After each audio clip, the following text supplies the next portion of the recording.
Imagine a world entirely consumed by a breathless sapphire silence. 252 million years ago, long before the first true dinosaur ever felt the warmth of the prehistoric sun against its scales, the Earth was a fractured canvas of shifting, restless continents, surrounded by a superocean called Panthalassa. This was a body of water so unimaginably vast that it wrapped around the globe like a heavy, suffocating embrace, holding secrets that the terrestrial world could not even begin to fathom. While the land was slowly and painfully recovering from the greatest extinction event in the history of our planet, a catastrophic geological instant known as the Great Dying, the oceans were preparing to host a spectacular evolutionary rebellion. The ancestors of the dinosaurs were just beginning to establish their tentative dominion on solid ground, walking on 2 or 4 legs, feeling the harsh, relentless pull of gravity and the erratic swings of atmospheric temperatures. But another group of ancient terrestrial reptiles made a fundamentally different choice. They stood at the shores of the endless undulating horizon of the ancient seas, felt the rhythmic pull of the tides, and decided to return to the primordial cradle of all life. They slipped beneath the surface, trading the brutal certainty of the earth for the 3-dimensional, limitless expanse of the ocean. This transition did not happen overnight. It was a slow, agonizing process spanning eons, a microscopic accumulation of adaptations where limbs morphed into powerful flippers, nostrils slowly migrated to the highest points of their skulls, and bodies became hydrodynamically streamlined to cheat the crushing, suffocating resistance of the deep water. Before we dive deeper into this submerged antiquity and explore the extraordinary minds of these forgotten leviathans, I want to take a brief moment to welcome you to the quiet depths. I am Frank, the archaeologist, and it is my absolute privilege to be your guide through the deep time of our planet. I have noticed that 71.9% of the people watching these journeys into the past have not subscribed yet. If you find peace in these stories, if you find comfort in the vastness of history, please consider subscribing. It helps immensely and allows us to continue unearthing these lost worlds together, bringing these quiet echoes of the past to light. Now, let the noise of the modern world fade away. Dim the lights if you have not already. Take a deep breath and let the rhythmic sound of the ancient tides pull you under. We often think of the Mesozoic era exclusively as the indisputable age of the dinosaurs, a time when colossal titans like the tyrannosaurs and the long-necked sauropods shook the foundations of the continents with their earth-shattering footsteps. The dinosaurs were the absolute masters of the terrestrial realm, an evolutionary triumph of staggering proportions. Yet, beneath the glittering, sun-dappled surface of the Mesozoic seas, an entirely different narrative was unfolding in parallel. The marine reptiles, the ichthyosaurs cutting through the water like living torpedoes, the plesiosaurs navigating the currents, and later the mosasaurs, were forging a silent empire of their own. Mosasaurs, for instance, were the apex predators of the shallow seas, filling roles similar to modern great white sharks and orcas, but operating with reptilian ferocity. They navigated a world fundamentally alien to their land-dwelling cousins. And in navigating this alien, fluid world, the ocean demanded something extraordinary from them. It demanded an entirely different kind of mind. The physical properties of water changed the immutable rules of sensory perception, of spatial reasoning, and ultimately, of survival itself. To understand the minds of these prehistoric sea monsters, to understand why their brains ballooned in size and complexity compared to the dinosaurs walking above, we must first understand the architecture of the void they inhabited. Water is an unforgiving medium, roughly 800 times denser than the air we breathe. It is a substance that absorbs light with greedy efficiency, swallowing the red spectrum first, then the yellow and the green, until only an impenetrable ghostly blue remains at the twilight boundary, fading into absolute crushing blackness in the abyss. It conducts sound roughly 4.5 times faster than the atmospheric air, turning the ocean into a chaotic, overlapping symphony of echoes, clicks, low-frequency groans, and deep resonant vibrations. For a terrestrial reptile transitioning into a marine apex predator, the sheer magnitude of this sensory overload would have been initially paralyzing. The brain, the fragile electrical processor of all this environmental data, had to undergo a radical structural restructuring. Paleontologists, of course, cannot excavate a prehistoric brain. The soft, gelatinous tissue of the cerebral cortex decays within days of an animal's death, long before the slow, alchemical process of fossilization can turn bone into stone. But the brain leaves a ghost behind. It leaves a microscopic, perfect impression on the inner walls of the brain case, a hollow cranial cavity that mirrors the exact shape, convolutions, and volume of the mind it once protected. By creating endocasts, injecting latex into these fossilized skulls, or using advanced high-resolution computed tomography scanning to digitally map these ancient cavities, scientists can reconstruct the neural geography of these long-lost leviathans. When researchers first began to compare the endocasts of giant terrestrial dinosaurs with those of contemporary marine reptiles, a quiet, profound realization rippled through the scientific community, forever altering our understanding of prehistoric intelligence. The sea monsters, relative to their massive body sizes, possessed significantly larger, more convoluted, and fundamentally more complex brains than the dinosaurs that ruled the land. Why did this happen?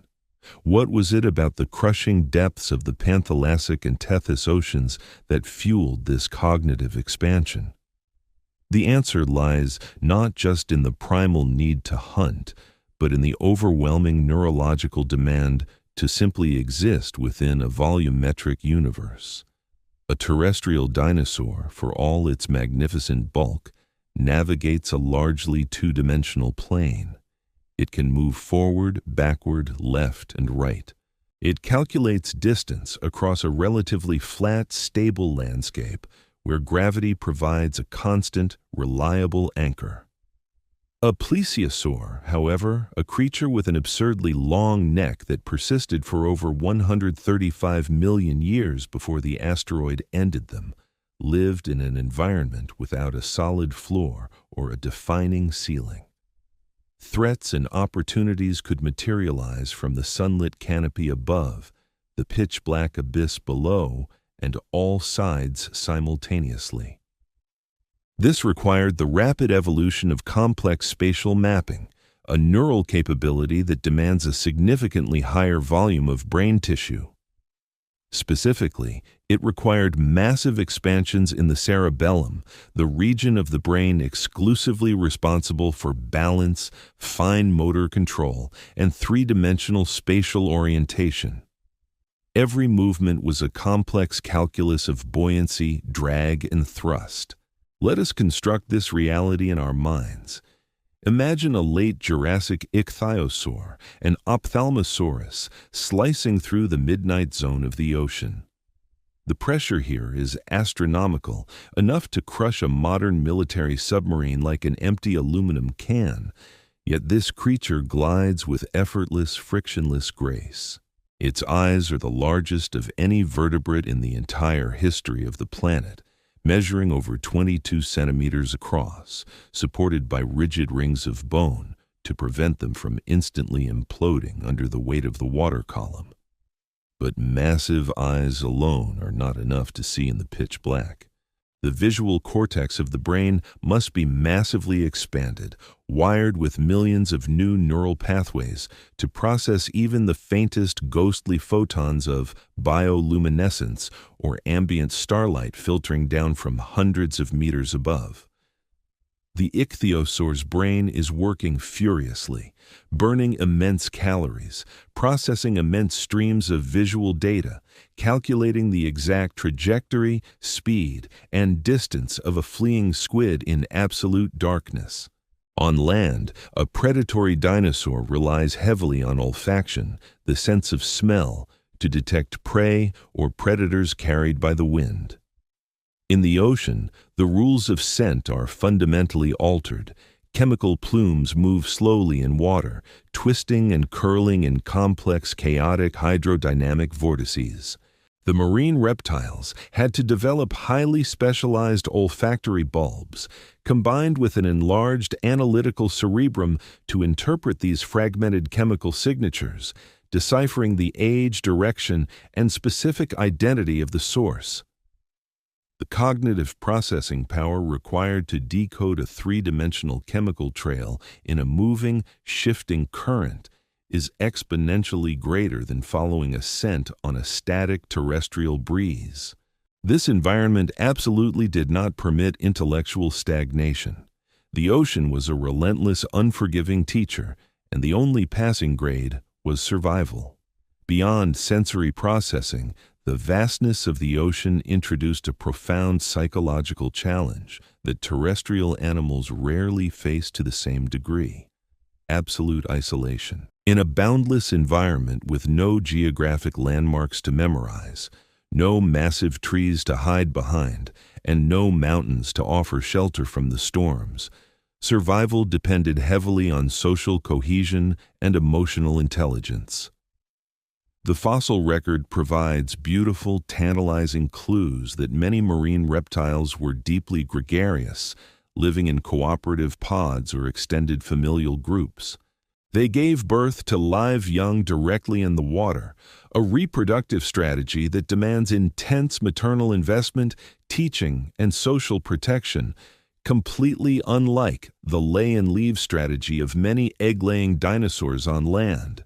Navigating complex social hierarchies, coordinating synchronized group hunting strategies to corral schools of fish, and communicating over vast silent distances using low-frequency acoustic signals.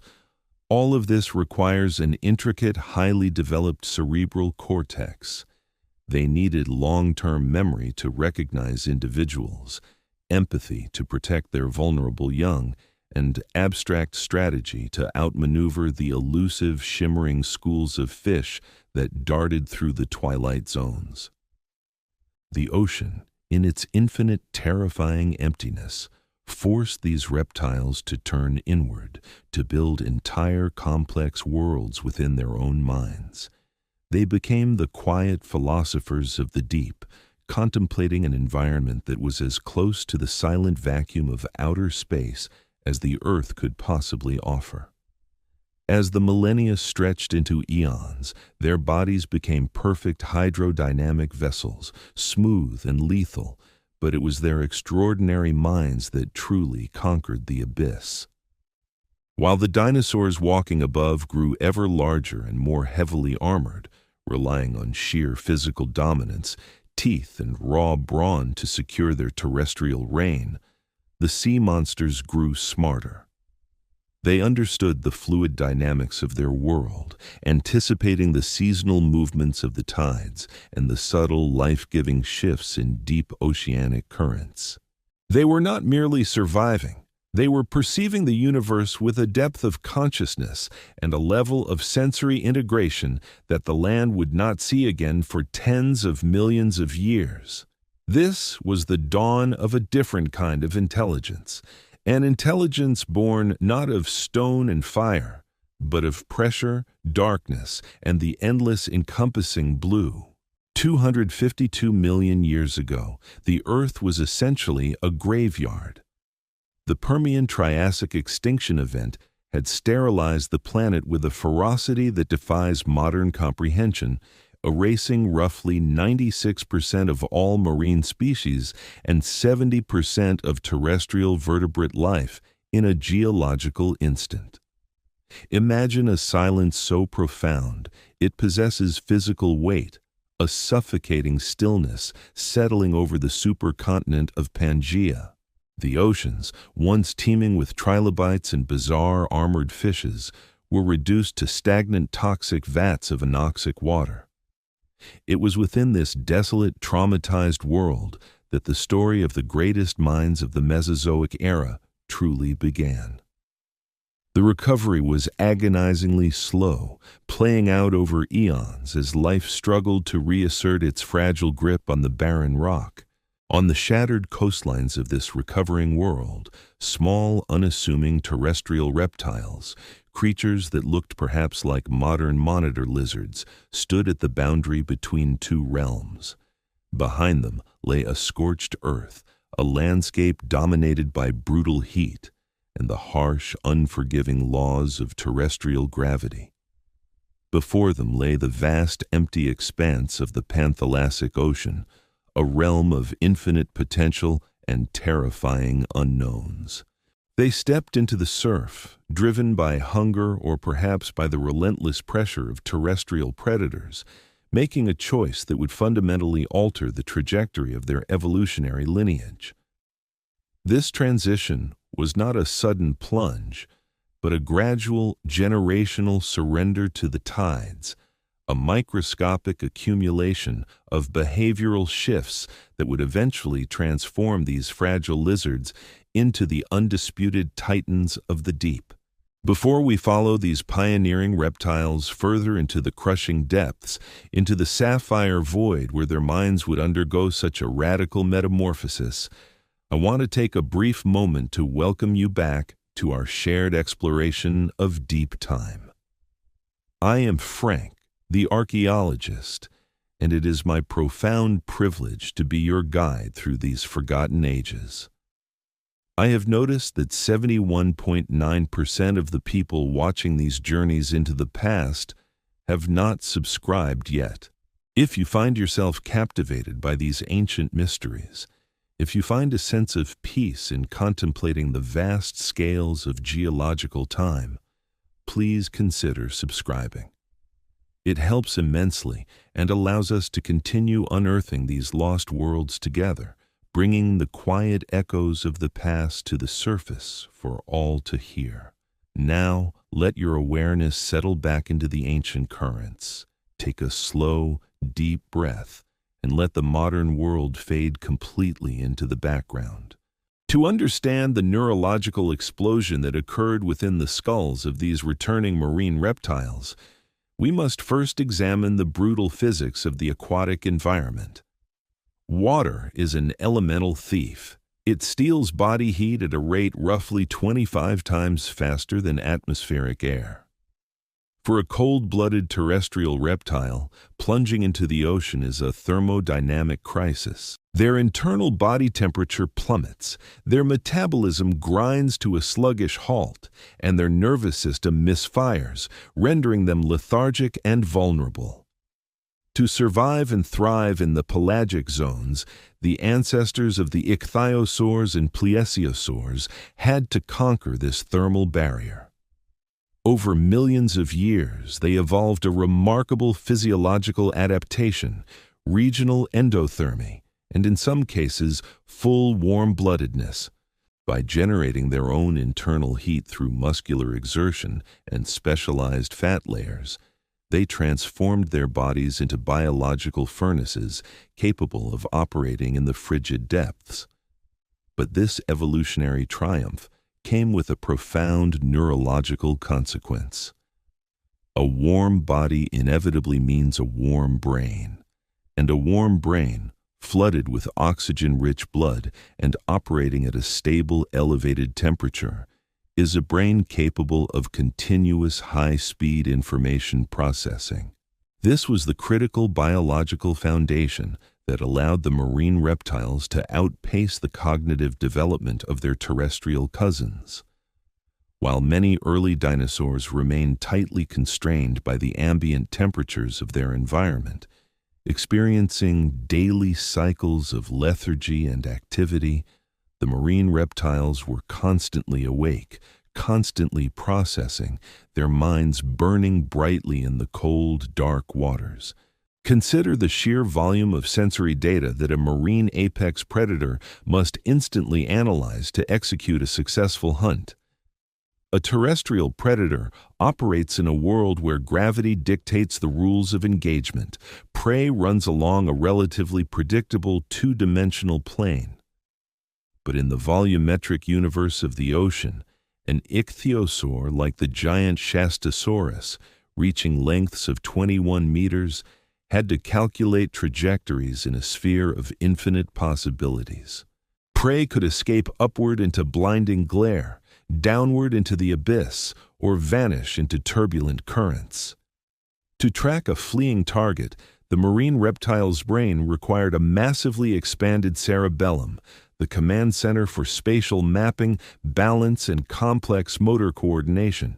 When paleontologists take high-resolution computed tomography scans of fossilized ichthyosaur brain cases, they find cerebellar cavities disproportionately huge compared to those of land-dwelling dinosaurs of similar mass. These ancient sea monsters were performing real-time four-dimensional calculus in their heads, predicting future positions of erratic prey while simultaneously managing buoyancy, drag coefficients, and oxygen depletion. It was a cognitive juggling act of staggering complexity, demanding millions of interconnected neurons firing in perfect harmony. Furthermore, the ocean is a world fundamentally defined by acoustic energy.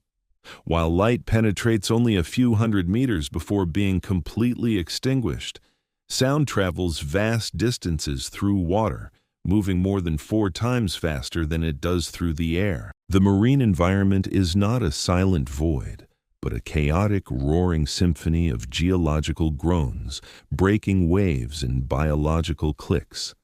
Terrestrial reptiles possessed relatively simple auditory systems suited for detecting the rustle of leaves, but the sea monsters needed to filter and interpret a constant barrage of high-speed aquatic acoustic data. Their inner ears underwent dramatic transformations, developing robust structures capable of isolating specific frequencies amidst the oceanic background noise. Some researchers speculate that certain lineages may have even possessed the rudimentary neurological architecture for echolocation, utilizing expanded temporal lobes to process returning sound waves into a mental topographical map. This acoustic mapping requires immense cognitive processing power, dedicating significant portions of the cerebral cortex to translating vibrations into a three-dimensional understanding of space. They were visualizing the world through sound, painting pictures in their minds using the echoes of the abyss. But perhaps the most profound driver of their cognitive expansion was the terrifying isolation of the pelagic environment. The open ocean is an ecological desert, a vast, featureless blue expanse where resources are wildly unpredictable and widely scattered. There are no geographic landmarks, no physical structures to offer refuge from storms or massive roving predators. In such a boundless, unforgiving environment, survival becomes intrinsically linked to social cooperation. The fossil record offers poignant glimpses into the complex social lives of these ancient leviathans. We find bone beds containing multiple individuals of varying ages, suggesting the existence of cohesive pods or familial units. We see evidence of live birth, a reproductive strategy that completely eliminates the vulnerable egg stage and demands immediate, intensive maternal care and social protection.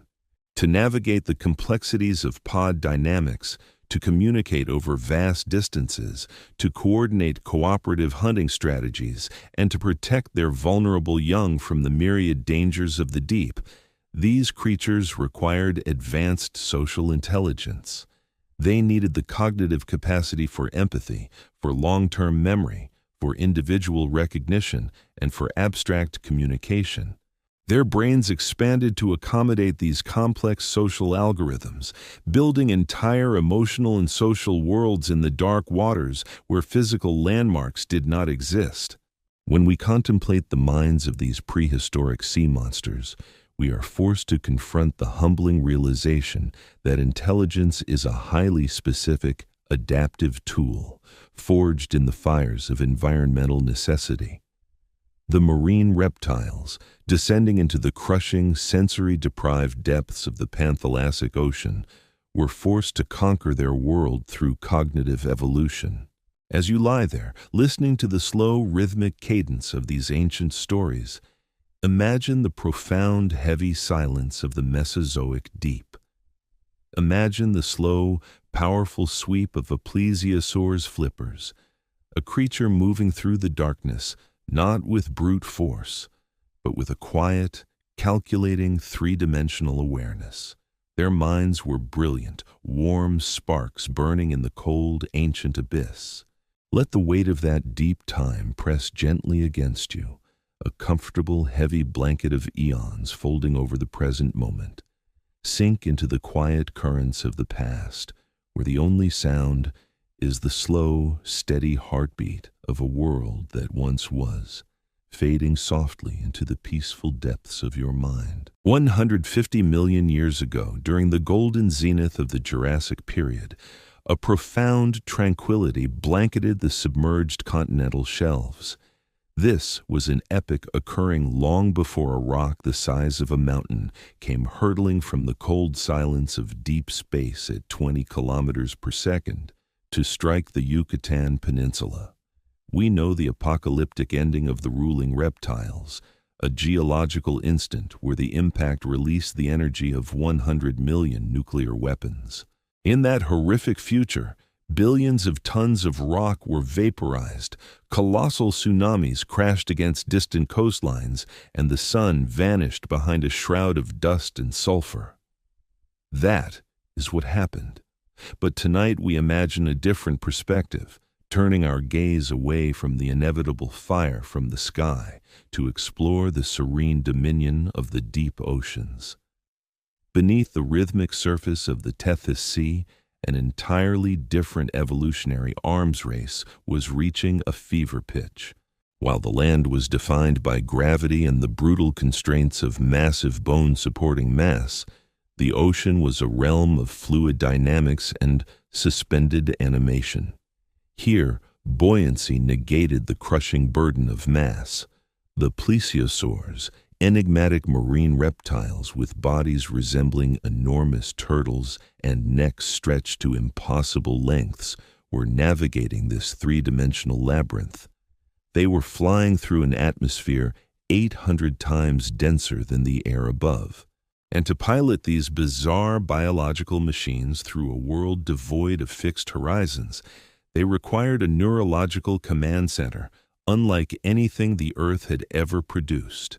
Before we plunge deeper into the intricate neural architecture of these long-necked leviathans, I want to pause the current of our journey to welcome you. I am Frank, the archaeologist, and it is my absolute privilege to be your guide through the mesmerizing corridors of deep time. I have noticed that 71.9% of the people watching these journeys into the past have not subscribed yet. If you find peace in these speculative explorations, if you feel a comfort in unraveling the mysteries of eons past, please consider subscribing. It helps immensely, allowing us to continue peeling back the heavy layers of geological history and bringing these quiet echoes of prehistoric oceans directly to you. Now, let the chaotic noise of the modern world completely fade away. Dim the lights if you have not already, take a deep breath, and let the rhythmic sound of the ancient Tethys Sea wash over your mind.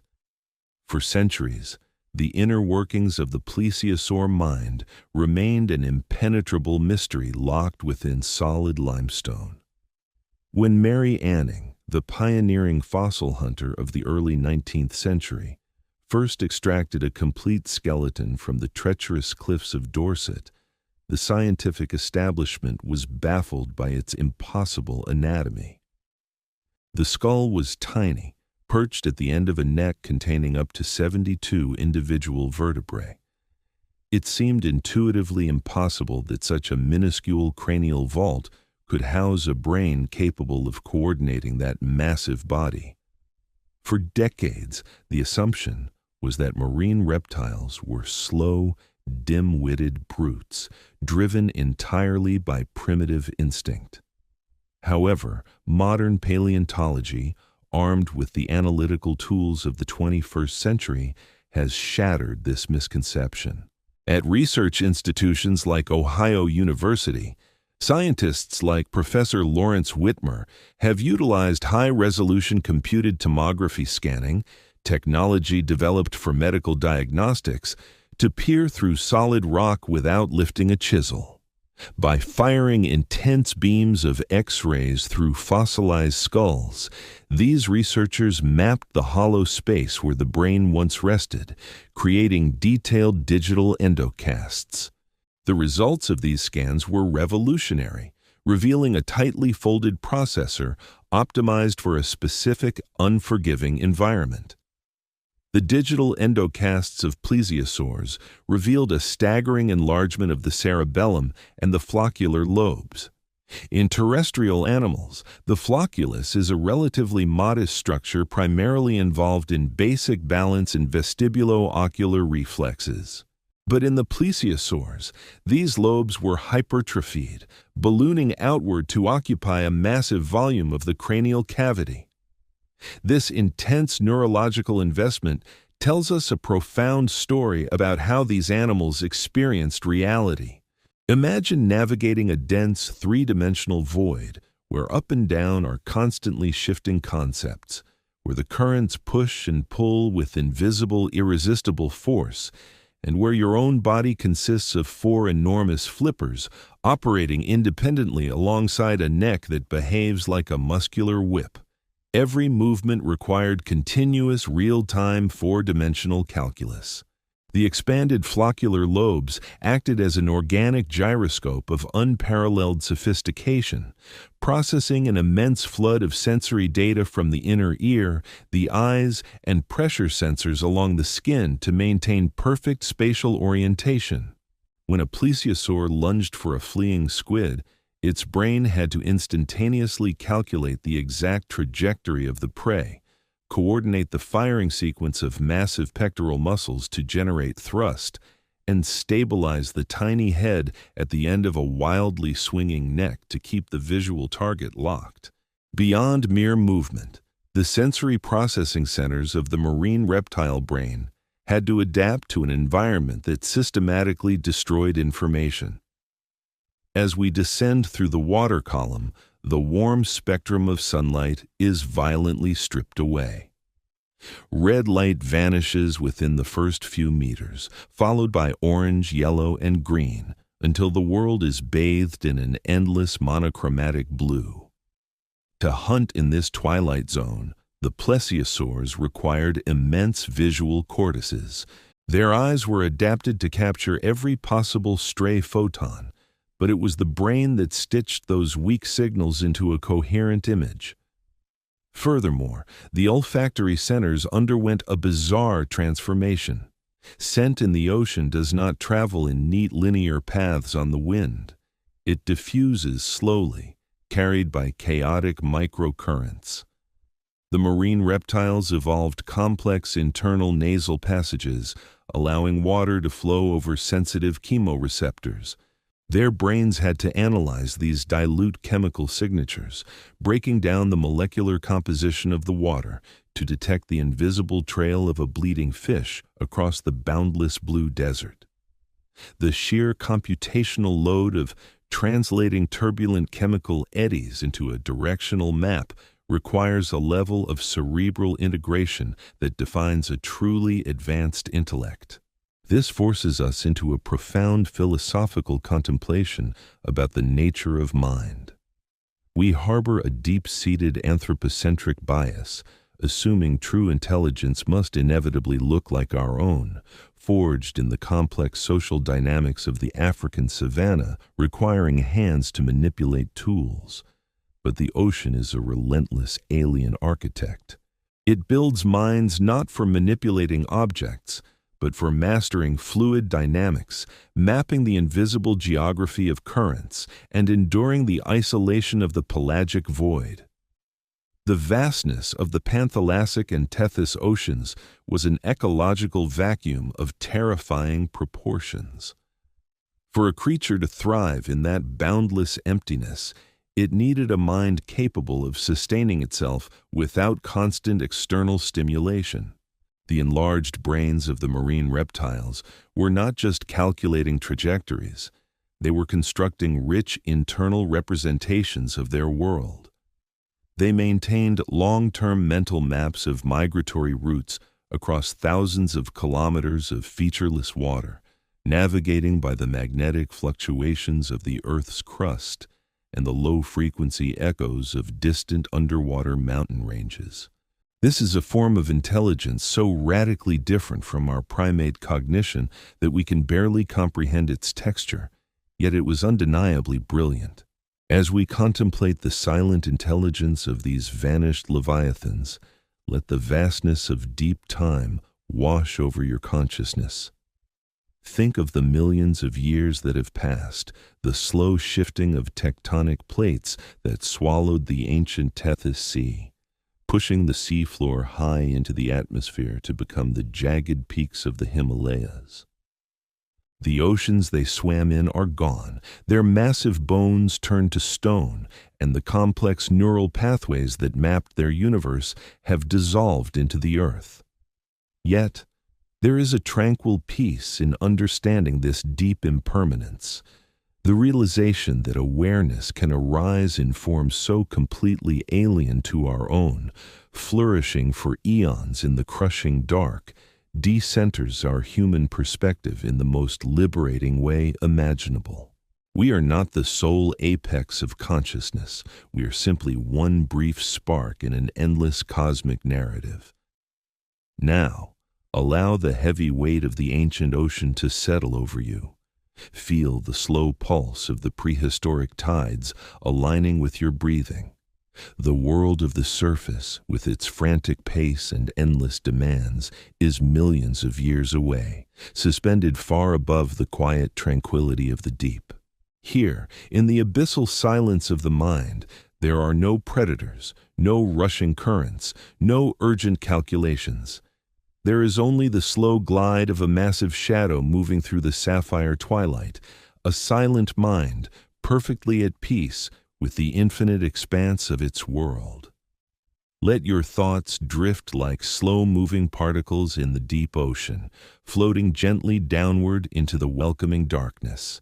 Sink deeper into the quiet, wrapped in the comforting embrace of geological time, where the only reality is the steady heartbeat of the earth, echoing softly through the eons, guiding you down into a deep, dreamless rest. 82 million years ago, during the suffocating humid climax of the late Cretaceous period, the world was a magnificent greenhouse paradise.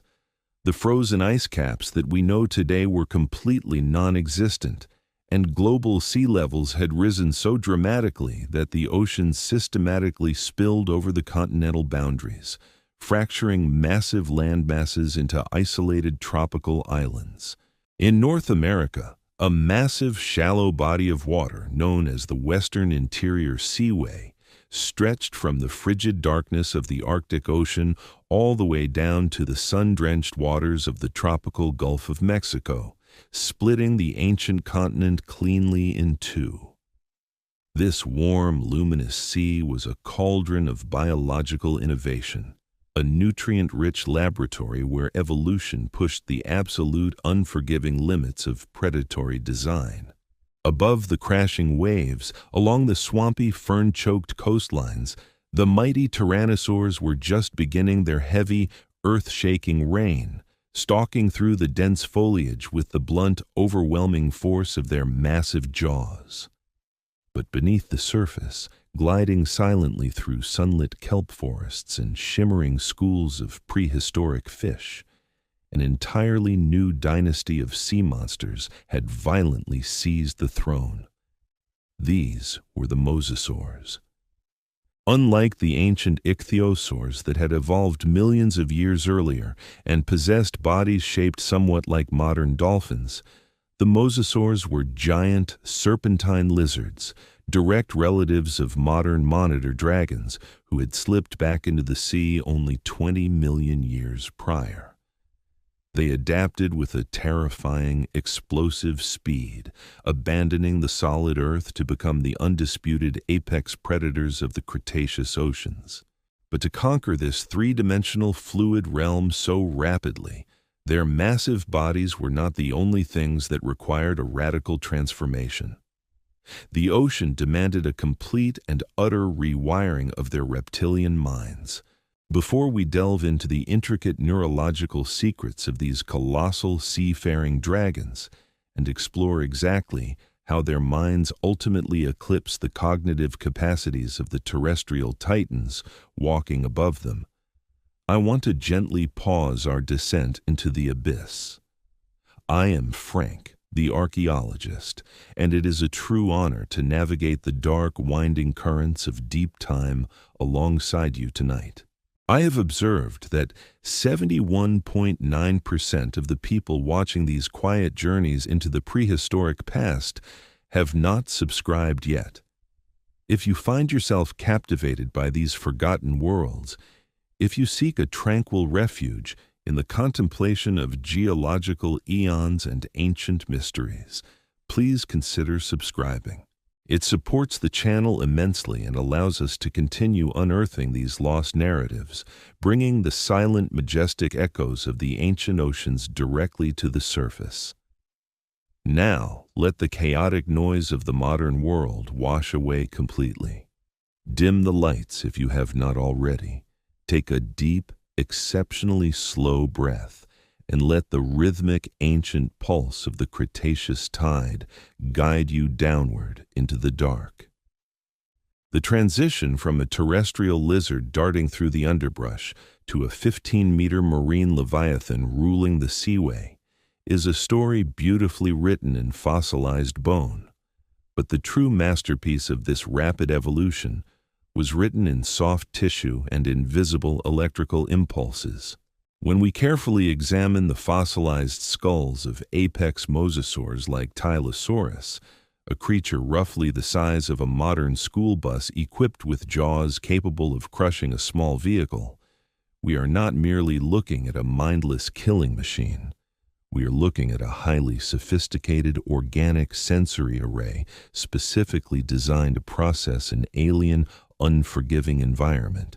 On land, a terrestrial monitor lizard relies heavily on its forked tongue, flicking it out to gather chemical particles from the dry air and delivering them directly to the Jacobson's organ located in the roof of its mouth. It is an incredibly effective way to track prey across a flat, static, two-dimensional landscape.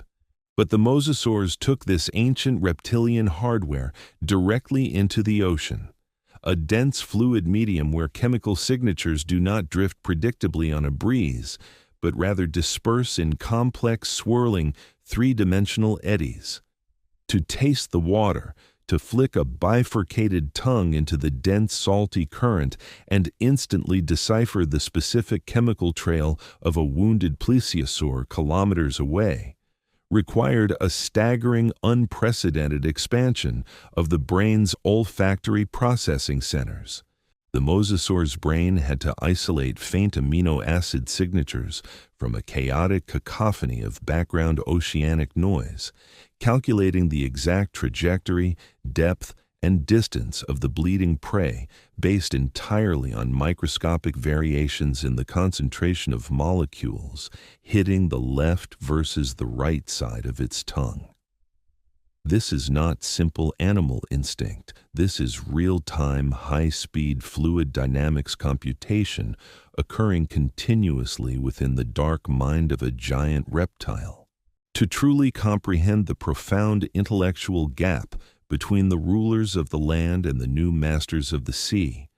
Scientists turn their attention to the ghostly impressions left within the fossilized brain cases of these predators. When paleontologists create digital endocasts of large terrestrial theropod dinosaurs, they find brains that are certainly adequate for terrestrial hunting, heavily weighted toward basic visual processing and simple olfactory detection. But when researchers map the cranial cavity of a massive mosasaur, they uncover a neural architecture that suggests a profound, unexpected leap in cognitive complexity. While their olfactory bulbs remained highly developed for tasting the bloody currents, the true marvel lay in the explosive evolutionary growth of the cerebrum. This is the specific region of the brain associated with complex problem-solving, long-term memory retention, and highly coordinated voluntary motor control. Why exactly would a giant sea lizard need such advanced cognitive hardware? The answer lies in the sheer overwhelming complexity of their ecological theater.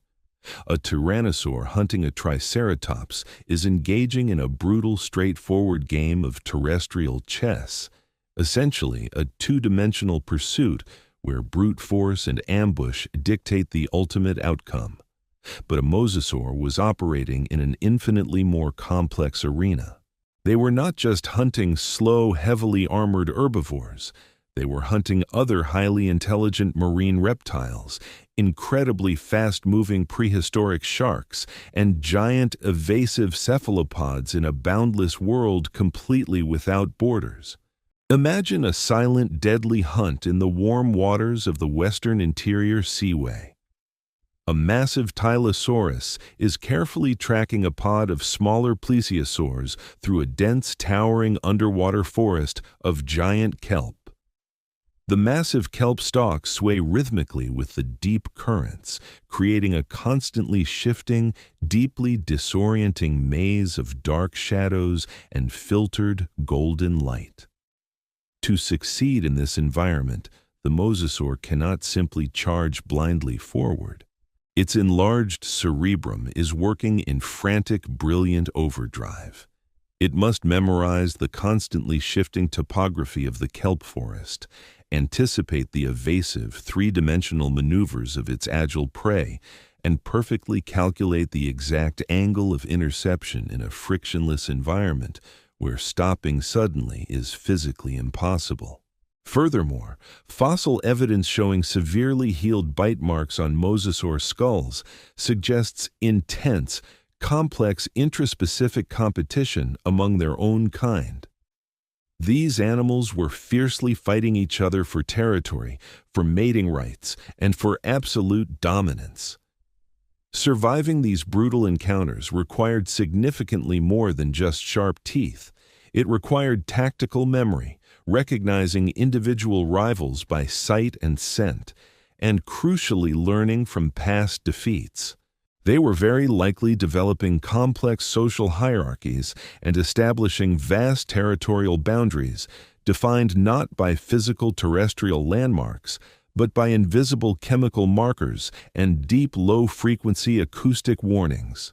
The immense cognitive load of maintaining a mental map of a shifting, featureless ocean while tracking highly mobile prey and simultaneously avoiding rival leviathans forced the mosasaur brain to evolve a level of situational awareness that the dinosaurs walking above them simply never achieved.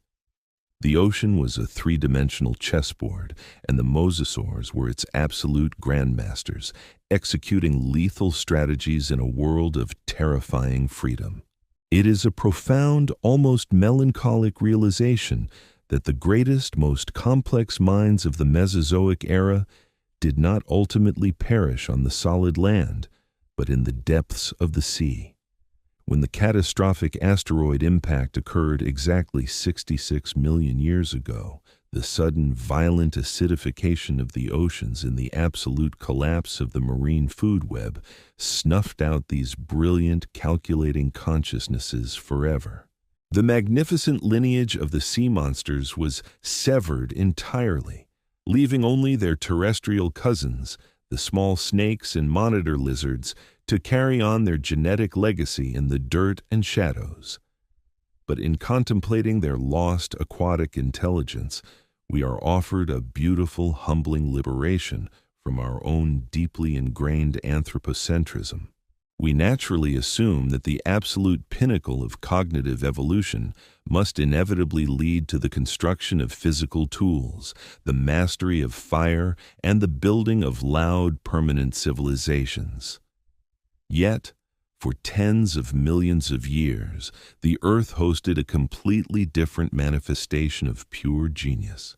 An intelligence perfectly, flawlessly attuned to the sapphire void, requiring no technology whatsoever, leaving behind no stone monuments, existing entirely within the breathtaking perfection of the present moment. Their brilliance was not expressed in the destructive manipulation of their environment, but in their absolute, frictionless integration with it.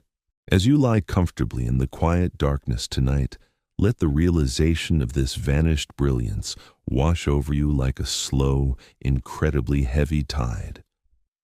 Imagine the dark, complex mind of a mosasaur, suspended perfectly in the warm waters of the Cretaceous Sea, feeling the subtle rhythmic vibrations of a world teeming with ancient life, its vast consciousness completely enveloped by the endless, comforting blue. Feel the slow, powerful sweep of its massive tail, a silent dance of predator and ocean current that defies the crushing pressure of the deep.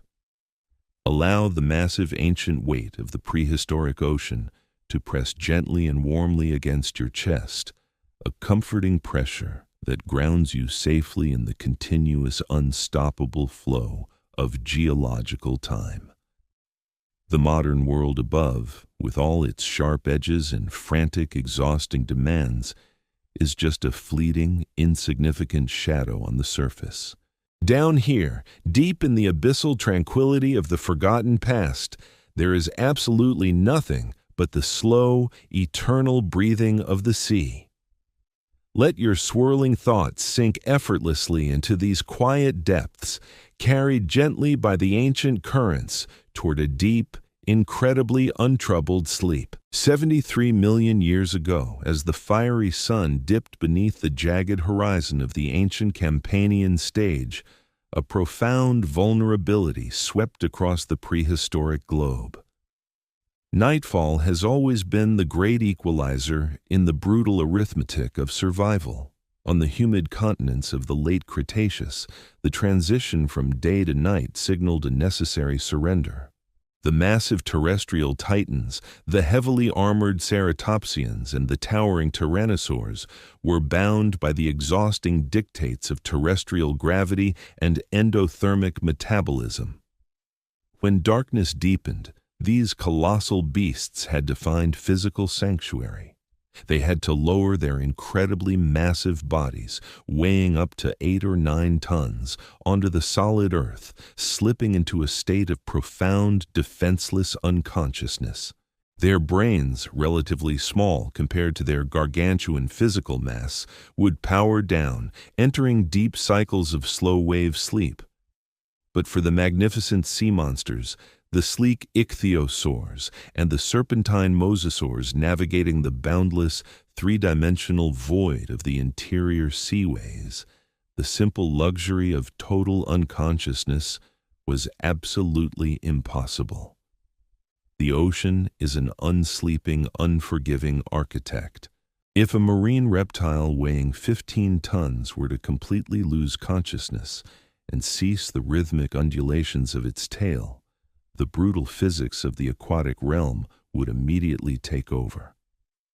They would begin to sink helplessly into the crushing abyssal plains or quietly suffocate in the dark. The ocean demanded continuous, uninterrupted vigilance, presenting a monumental evolutionary hurdle. To survive the night in a world without solid ground, they could not merely change their behavior. They had to fundamentally reinvent the very nature of slumber itself. Before we plunge deeper into the mesmerizing neurological architecture of aquatic sleep and discover exactly how these ancient leviathans managed to dream while continuously navigating the treacherous currents of the Mesozoic seas, I want to take a brief, quiet moment to welcome you. I am Frank, the archaeologist, and it is a tremendous honor to serve as your guide through these dark, silent corridors of deep geological time. As we drift through these prehistoric waters, I have noticed that 71.9% of the brilliant minds watching these journeys into the forgotten past have not subscribed yet. If you find a deep, resonant peace in these speculative explorations, if you feel comforted by the immense, quiet weight of history, please consider subscribing. It helps the channel immensely, allowing us to continue peeling back the heavy, watery layers of geological time and bringing these silent, majestic echoes of ancient oceans directly to you. Now, let the chaotic, exhausting noise of the modern world completely dissolve into the background. Dim the lights if you have not already done so. Take a deep, exceptionally slow breath, and let the rhythmic pulse of the prehistoric tide guide your awareness downward. The solution to the paradox of sleeping without drowning or being devoured represents one of the most astonishing leaps in cognitive evolution, a leap requiring a massive, physically larger brain to execute. The sea monsters evolved the extraordinary capability for unihemispheric slow-wave sleep. Unlike a terrestrial dinosaur, whose entire brain would synchronize into low-frequency delta waves of deep sleep, the marine reptile literally split its consciousness perfectly down the middle. One hemisphere of the massive cerebral cortex would completely shut down, plunging into the restorative depths of deep sleep, while the opposite hemisphere remained fully, entirely awake and brilliantly alert. The corresponding eye, connected to the awake hemisphere, remained open. A single glowing orb scanning the dark bioluminescent waters for the stealthy silhouettes of aggressively territorial rival mosasaurs. Meanwhile, the awake half of the brain maintained flawless automatic control over the complex firing of the pectoral and pelvic muscles, ensuring the animal continued to swim, continued to surface for critical breaths of air, and maintained perfectly calibrated buoyancy. This is a staggering feat of neurological engineering. To isolate the intense electrical storms of waking consciousness from the quiet delta waves of deep sleep within the exact same skull requires an incredibly robust physical barrier and sophisticated neural dampening systems. The corpus callosum had to be uniquely structured to prevent the chaotic crosstalk that would otherwise jolt the resting half awake. Accommodating this redundant dual operating system inherently demanded significantly more physical brain mass and a dramatically increased volume of interconnected neurons. Let us contrast this incredible internal adaptation with the survival strategies of the giants walking above them on the solid continents. When a herd of massive horned triceratops needed to sleep, they relied on behavioral adaptations and the physical geometry of their massive bodies. They formed defensive circles, positioning the vulnerable juveniles in the center, relying on sheer walls of bone and horn to deter nocturnal predators while their brains powered down into total darkness. Their defense mechanism was entirely externalized. But the marine reptile, isolated in the vast expanse of the pelagic void, had no walls, no defensive circles, no solid earth to offer sanctuary. They internalized their defense mechanism directly into the fundamental neurochemistry of their own minds. This relentless cognitive processing, the necessity of a brain to handle continuous sensory input and complex motor control for a lifespan of perhaps 80 or 100 years without a single moment of total, brain-wide unconsciousness, acted as a massive evolutionary crucible. The ocean forced the minds of the sea monsters to become self-sustaining, hyper-vigilant fortresses of awareness, while terrestrial dinosaurs experienced existence as a fractured sequence of waking struggles, interrupted by periods of total sensory obliteration. Marine reptiles experienced a seamless, continuous stream of consciousness, stretching from the moment they were born alive in the water until the day they died. What does it actually feel like to exist in a perpetual state of half-slumber? To spend millions of years existing in a beautiful liminal twilight between dreaming and hunting. Without the constant visual clutter of a dense terrestrial jungle, the minds of the marine reptiles were free to turn inward, constructing elaborate mental maps of an entire global ocean and recognizing individual pod members across vast distances. When we fully grasp the magnitude of this aquatic intelligence, the traditional narrative of the Mesozoic era fundamentally shatters. The dinosaurs were undoubtedly the undisputed physical lords of the dirt and the stone, but the sea monsters were the absolute masters of consciousness itself. Their minds were fluid, continuous, and infinitely adaptable, perfectly mirroring the boundless ocean that gave them life. The necessity of surviving in a world without a floor or a ceiling forced their brains to expand, to fold, to divide, and to conquer the very concept of sleep itself. As you lie there tonight, safe and secure in the quiet comfort of your own resting place, allow yourself to connect with the deep, ancient rhythm of that continuous aquatic awareness. Imagine the sensation of drifting effortlessly through a warm, completely frictionless void, supported flawlessly by the heavy density of the prehistoric sea. Picture a giant, gentle mosasaur gliding silently through the midnight zone, one massive golden eye closed in peaceful, restorative slumber, the other eye calmly observing the quiet beauty of the abyss. Feel the slow, rhythmic sweep of its powerful tail, matching the exact cadence of your own breathing, in and out. The modern world, with all its sharp corners and exhausting demands, is millions of years away, suspended impossibly far above you on a dry, distant surface. Down here, in the abyssal tranquility of the Mesozoic deep, there is absolutely no need for total unconsciousness, because there is absolutely nothing to fear in the quiet dark. There is only the slow, eternal breathing of the sea, the gentle current guiding you safely forward, and the infinite, peaceful expanse of a mind perfectly at rest within the endless, comforting blue. Let your swirling thoughts sink effortlessly into these welcoming depths, carried gently by the ancient currents toward a deep, incredibly untroubled and beautiful slumber.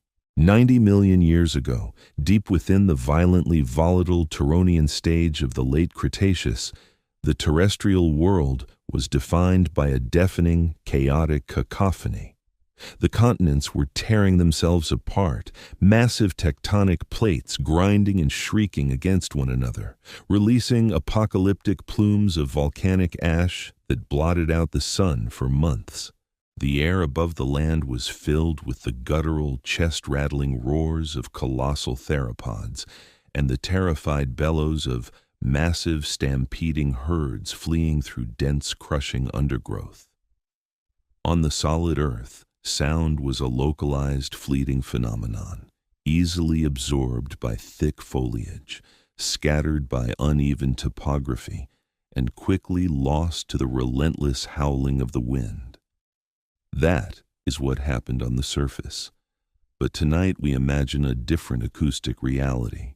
We descend once more beneath the chaotic waves, slipping into a realm where the fundamental physics of sound were entirely inverted. In the boundless depths of the ancient Panthalassic and Tethys oceans, sound did not merely travel, it commanded the entire environment. Water conducts acoustic energy roughly 4.5 times faster than the atmosphere above, carrying vibrations across staggering, almost incomprehensible distances.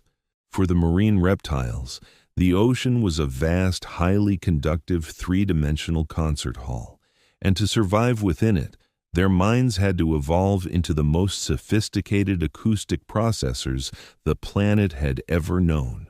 Before we tune our own modern ears to the ghostly prehistoric frequencies of the deep and explore exactly how these ancient sea monsters mapped their enormous watery universe through sound, I want to take a brief moment to welcome you to the quiet abyss. I am Frank, the archaeologist, and it is my absolute privilege to be your guide through these deeply submerged chapters of deep time. I have noticed that 71.9% of the people watching these meditative journeys into the prehistoric past have not subscribed yet. If you find comfort in the vastness of history, if you find a tranquil refuge in the quiet contemplation of these lost worlds, please consider subscribing. It helps the channel immensely and allows us to continue unearthing these silent, majestic echoes, bringing the ancient oceans directly to you. Now, let the chaotic, exhausting noise of the modern world completely fade away.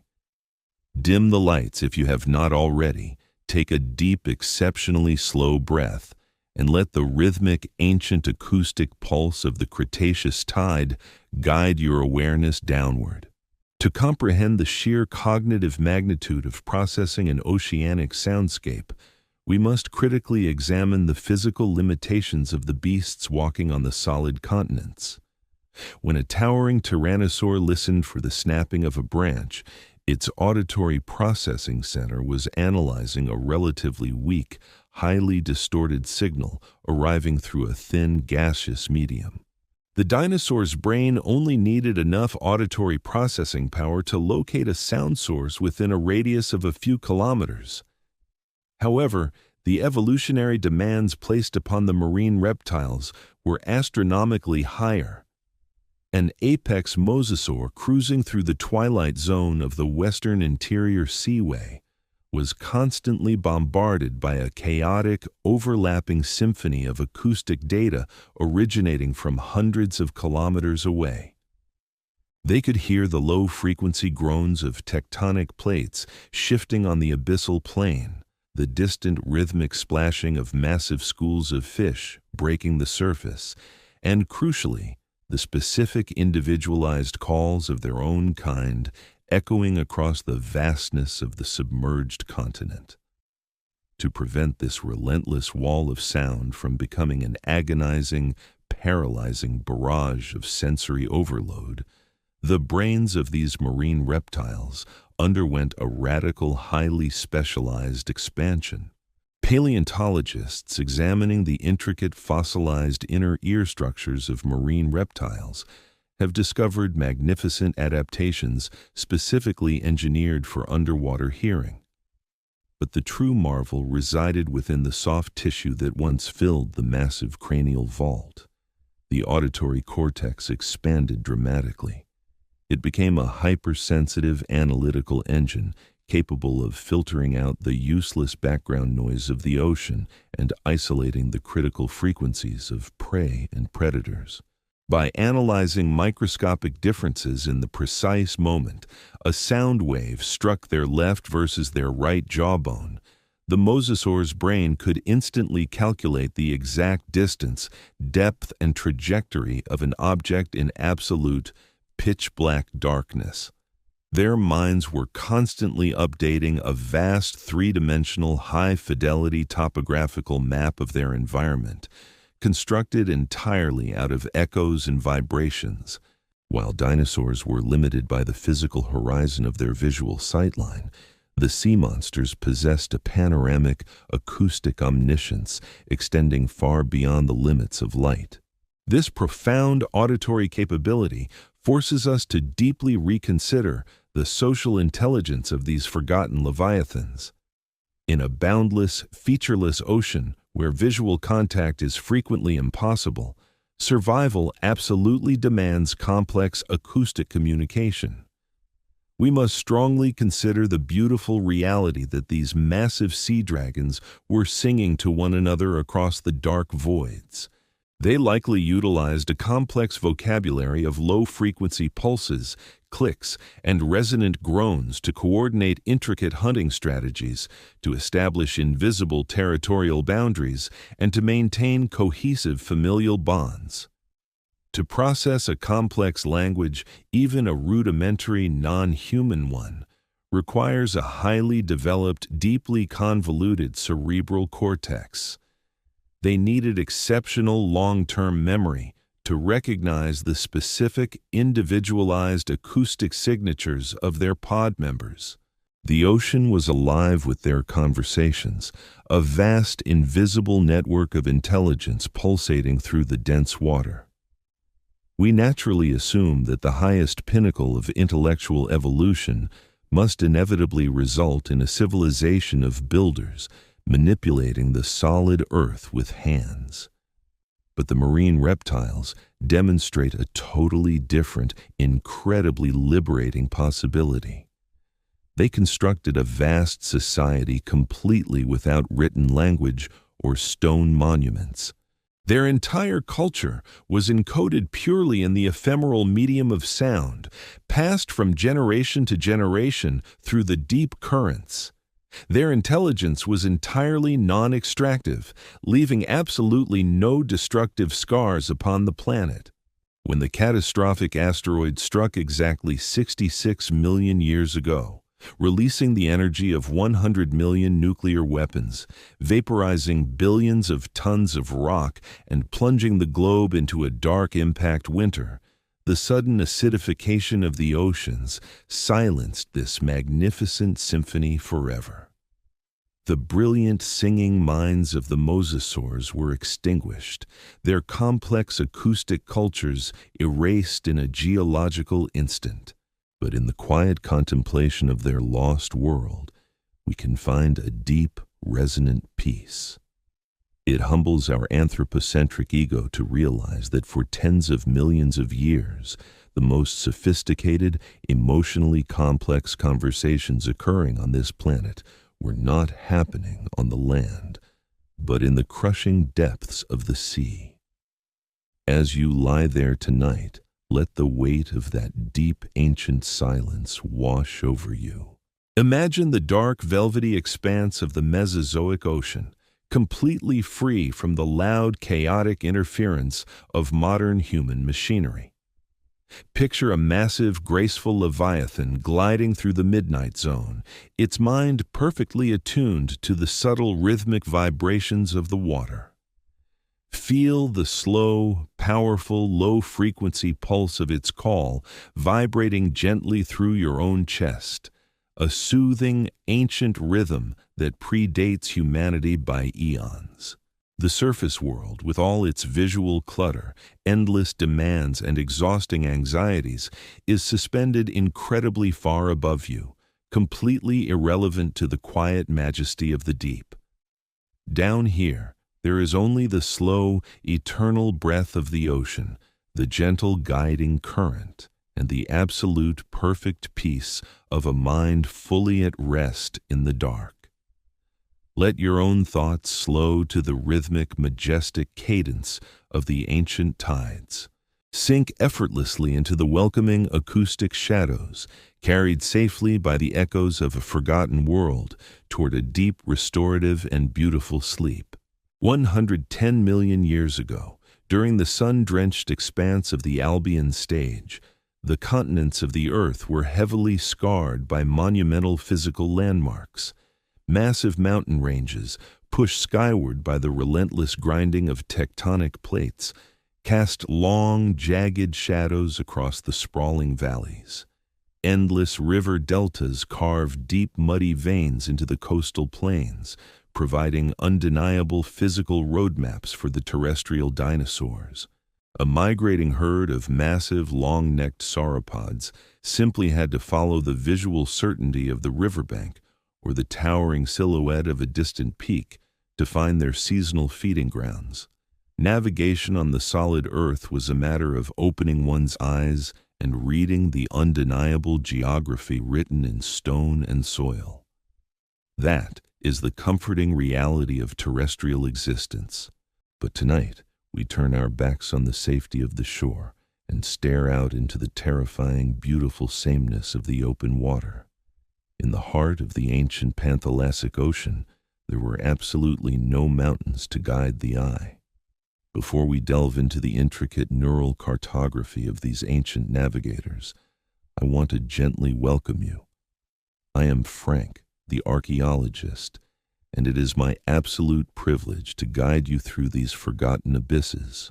I have noticed that 71.9% of the people watching these quiet journeys into deep time have not subscribed yet.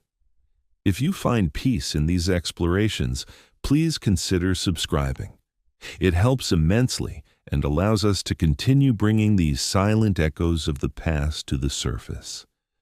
Now, let the modern world fade away. Take a deep, slow breath and let the ancient tide pull you under.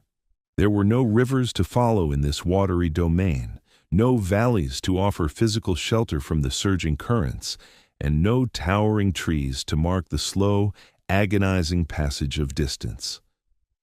There was only a seemingly infinite spherical void of blue stretching relentlessly in every conceivable direction, a world utterly devoid of permanent physical signposts or reassuring terrestrial markers.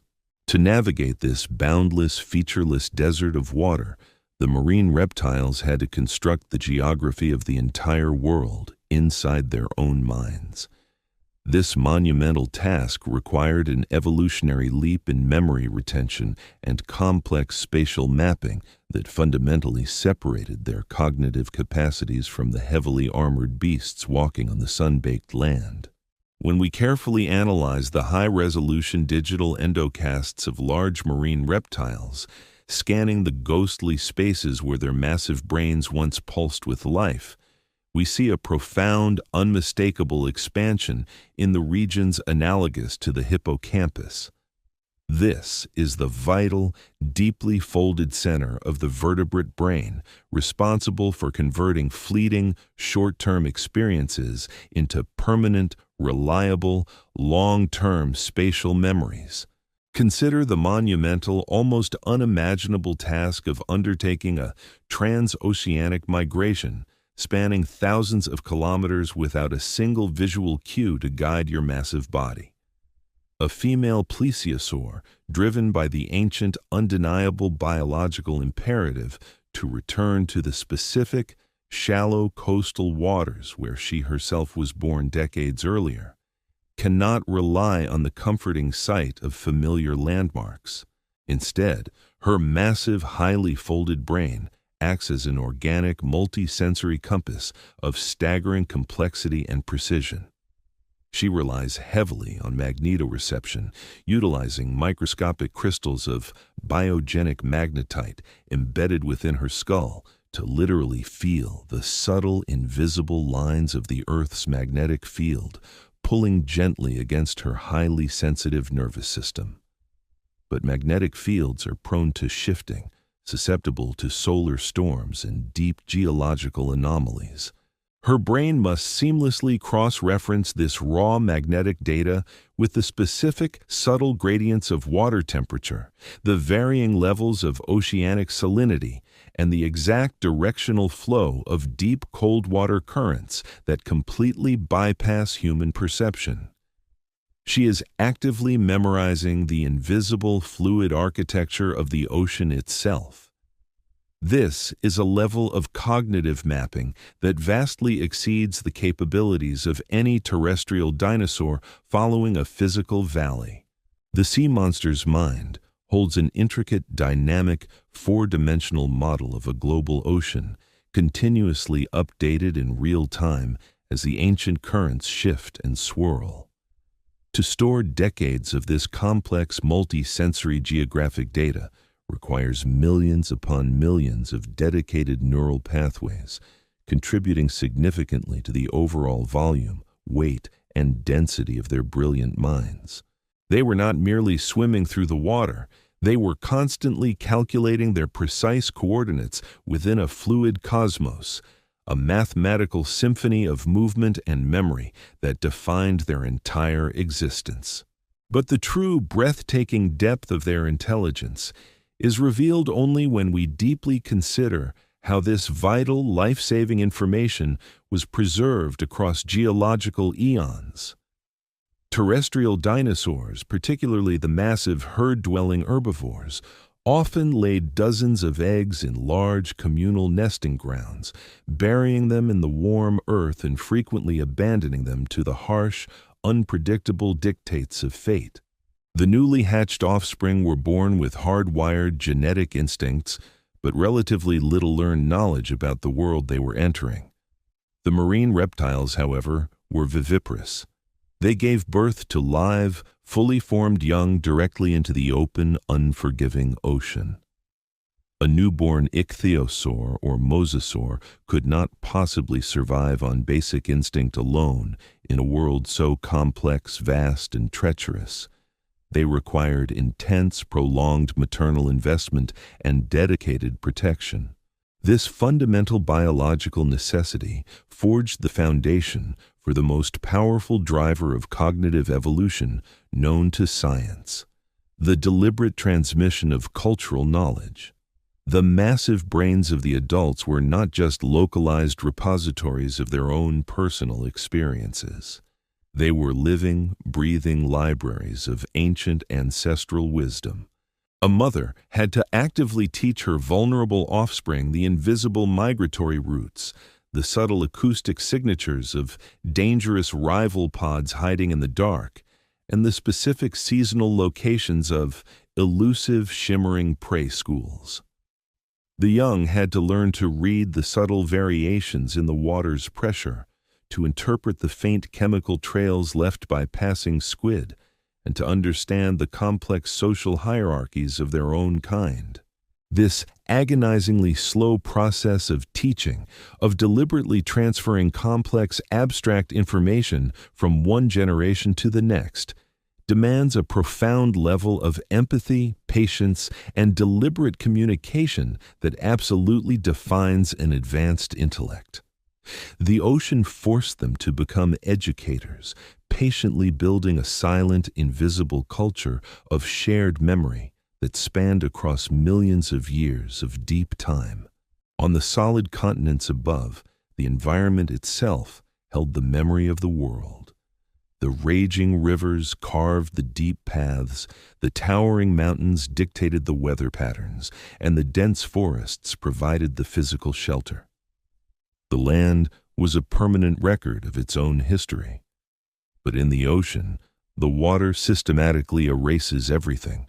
A massive churning storm can whip the surface into a violent, chaotic frenzy, completely altering the thermoclines and scattering the giant schools of fish, and a mere week later, the surface will be as smooth and featureless as polished glass, leaving absolutely no trace of the violence that occurred. In a world that constantly, relentlessly erases its own history, the only place where the past can truly survive is within the physical structure of a living mind.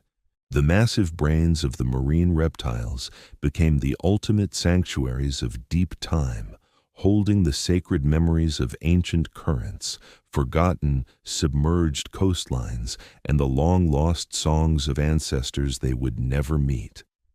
They carried the entire history of their liquid world within the dark, protected vaults of their heavy skulls. It is a profoundly humbling thought to entertain. We, as modern humans, often equate true intelligence with the explicit ability to alter the physical world, to build lasting monuments of stone and steel that boldly declare our existence to the indifferent universe. We view our heavy impact on the environment as the ultimate, undeniable proof of our cognitive superiority. But the ancient leviathans offer a radical, beautiful, and deeply peaceful alternative. Their brilliance was entirely internalized. They left the physical world completely untouched, perfectly pristine, while constructing entire universes of knowledge, memory, and aquatic culture within their own boundless consciousness. Their intelligence was a silent, invisible masterpiece, a masterpiece that dissolved back into the salt water without a single trace when their glorious reign finally ended. When the devastating asteroid struck exactly 66 million years ago, releasing a cataclysmic wave of thermal radiation and choking the sky with pulverized rock, it did not just destroy massive physical bodies, it eradicated the greatest libraries of memory the Earth had ever known. The sudden violent collapse of the delicate marine ecosystems starved these magnificent minds, and their complex multi-generational knowledge of the oceans was lost forever in the dark, suffocating waters of the ensuing impact winter. That vast internal geography vanished completely, leaving behind only fossilized silent bones that can only hint at the profound depths of their awareness. But tonight, as you drift slowly toward the quiet edge of your own consciousness, we can honor that lost brilliance by simply acknowledging the vast, unexplored depths of the mind itself. Think of the boundless, featureless ocean they called their home. Imagine the absolute, enveloping peace of moving effortlessly through a world where the only permanent reality is the quiet, steady rhythm of your own internal awareness. Feel the slow, heavy weight of the water supporting you effortlessly, releasing you completely from the harsh, demanding pull of terrestrial gravity. There are no mountains to climb here in the dark, no confusing paths to follow, no physical monuments you must desperately build to prove your worth to the universe. There is only the vast, comforting blue and the slow, rhythmic sweep of ancient memories drifting gently through the dark water. Let your own mind expand outward into that boundless, frictionless space. Release your tight grip on the solid, demanding realities of the waking world and allow the gentle, ancient currents of the deep to carry you safely away. Down here, in the profound, silent abyss of geological time, everything is perfectly calm.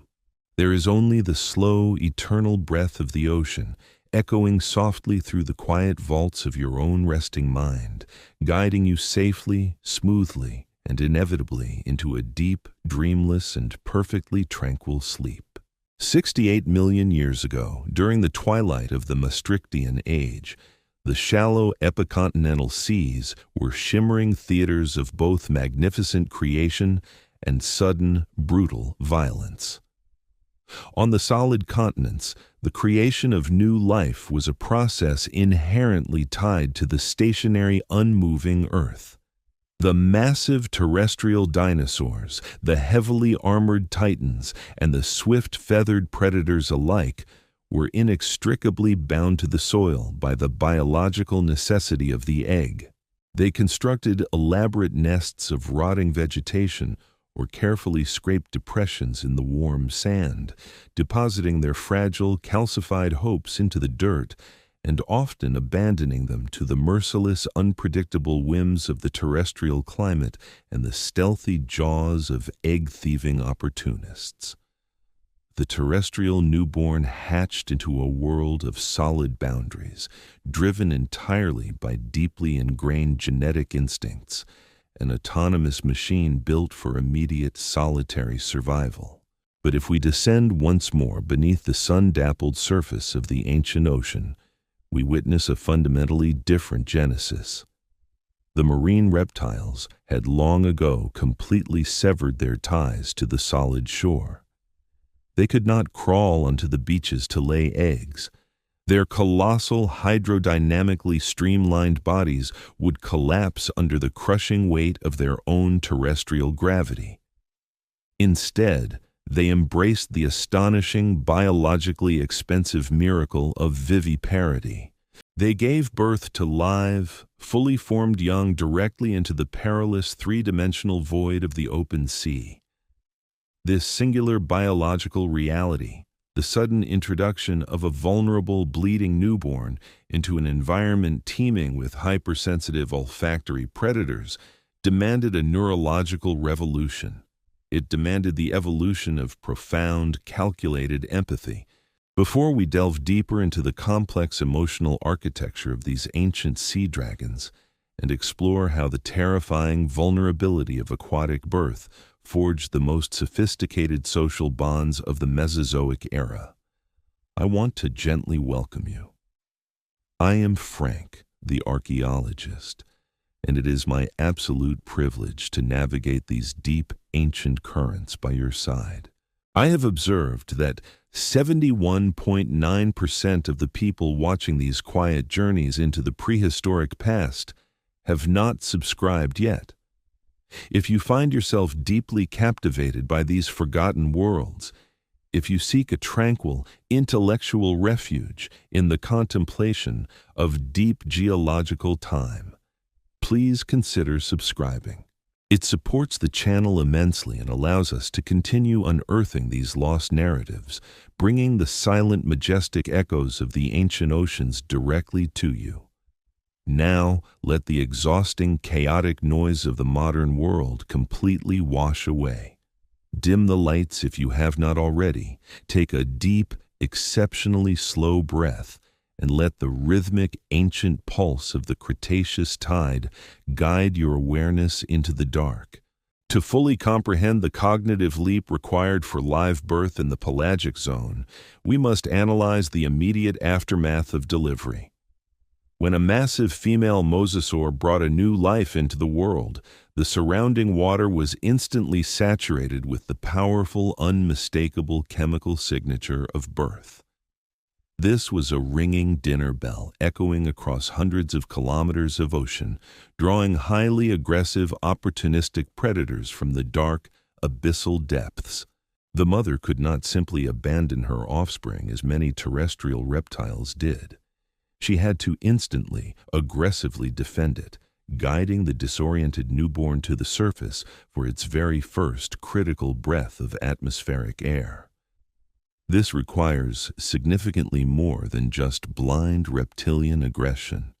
It requires the neurological capacity to recognize another individual as an extension of oneself, to prioritize the survival of the offspring over immediate personal safety.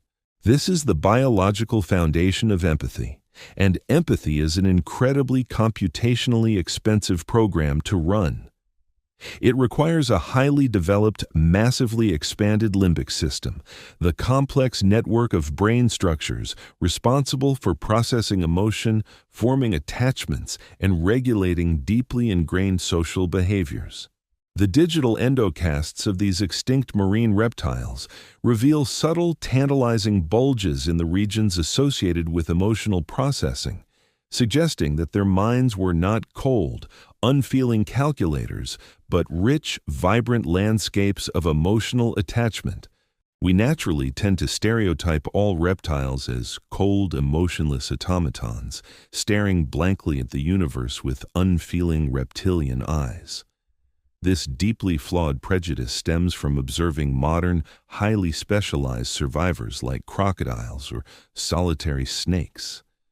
But the marine reptiles of the Mesozoic were subjected to entirely different evolutionary pressures. The boundless, terrifying isolation of the open ocean forced them to turn toward one another for survival. They formed intricate, multi-generational pods, highly cohesive social units, bound together not just by proximity, but by genuine emotional connection. Consider the fundamental difference between a herd of terrestrial triceratops and a pod of marine plesiosaurs. A herd on land is frequently a statistical defense mechanism, Hundreds of individuals cluster together primarily to reduce the mathematical probability that any single individual will be targeted by a tyrannosaur. It is a selfish geometry. But a pod in the open ocean is a deeply collaborative, highly integrated survival machine. When a pod of mosasaurs hunted a massive evasive school of prehistoric squid, they could not rely on the simple, chaotic geometry of a stampede. They had to coordinate their movements with breathtaking precision, anticipating the actions of their podmates, communicating silently through subtle shifts in body language and complex low-frequency acoustic signals. They had to trust one another implicitly. This level of synchronized, cooperative behavior requires a brain capable of holding a working theory of mind, the advanced cognitive ability to attribute mental states, beliefs, and intents to others. If they possess the neurological hardware for profound attachment and cooperative trust, we must boldly entertain the profoundly moving possibility that they also possess the capacity for grief. In modern, highly intelligent marine mammals like orcas and elephants on land, we frequently observe undeniable rituals of mourning, individuals carrying deceased offspring for days or standing silently over fallen companions. Did the giant sea dragons of the Cretaceous experience the sharp, agonizing sting of loss? When a young mosasaur was violently taken by a rival predator, or when an ancient scarred matriarch finally succumbed to the crushing weight of age and sank slowly into the dark abyss, did the surviving members of the pod feel the profound absence in their acoustic network? The sheer volume and complexity of their cerebral cortices strongly suggest that they did. They were not just losing a statistical member of a herd, they were losing a specific recognized individual, a repository of shared memory, a vital voice in their underwater symphony. Their emotional worlds were likely as deep, turbulent, and profoundly moving as the very oceans they inhabited. The sea monsters were not the mindless, bloodthirsty terrors depicted in popular media. They were the sensitive, emotional philosophers of the deep forging bonds of love and loyalty in a world of absolute, unforgiving darkness. This paradigm-shifting realization completely upends our traditional understanding of the prehistoric world. It decenters our human arrogance, gently dismantling the assumption that emotional depth is a strictly mammalian invention. For tens of millions of years, the most profound acts of tenderness, the most desperate acts of maternal defense, and the most complex social interactions occurring on this planet were completely submerged beneath the rolling waves. When the apocalyptic asteroid struck the Yucatan Peninsula exactly 66 million years ago, it did not just extinguish massive biological forms. It silenced the greatest capacity for empathy the Earth had ever produced up to that catastrophic instant. The sudden, suffocating collapse of the marine ecosystems starved these massive, emotionally complex brains, and their deep underwater culture of bonds and memories dissolved permanently into the anoxic waters. Yet, in contemplating their silent, lost emotional world, we are offered a beautiful, profound sense of tranquility. It is deeply comforting to realize that even in the most brutal, ancient, and alien environments, the universe consistently finds a way to manifest connection, care, and complex awareness. As you lie perfectly still tonight, enveloped in the quiet safety of your own space, allow the gentle, emotional weight of that ancient ocean to wash over you. Imagine the comforting physical presence of a massive pod of resting leviathans, suspended weightless in the warm midnight zone. They are pressed gently against one another, finding absolute reassurance in the slow, synchronized rhythm of their collective breathing and the faint, electrical hum of their shared awareness. The exhausting, frantic isolation of the modern surface world is millions of years away, rendered completely meaningless by the vast interconnected peace of the deep. Down here, there is no fear of the dark, because the dark is shared. There is only the slow, eternal breath of the ocean, the gentle, reassuring pressure of the ancient currents, and the absolute, perfect peace of a mind fully supported by the boundless, sapphire void. Let your own swirling thoughts completely surrender to this majestic, ancient rhythm.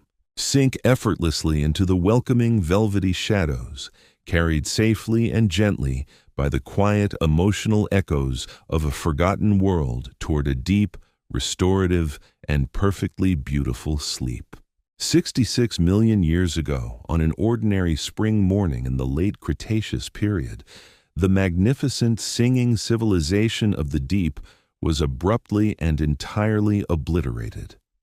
We often narrate the tragic story of the asteroid impact strictly from the perspective of the terrified terrestrial dinosaurs, looking up at a burning sky as a rock the size of a mountain hurtled toward the shallow seas of the Yucatan Peninsula.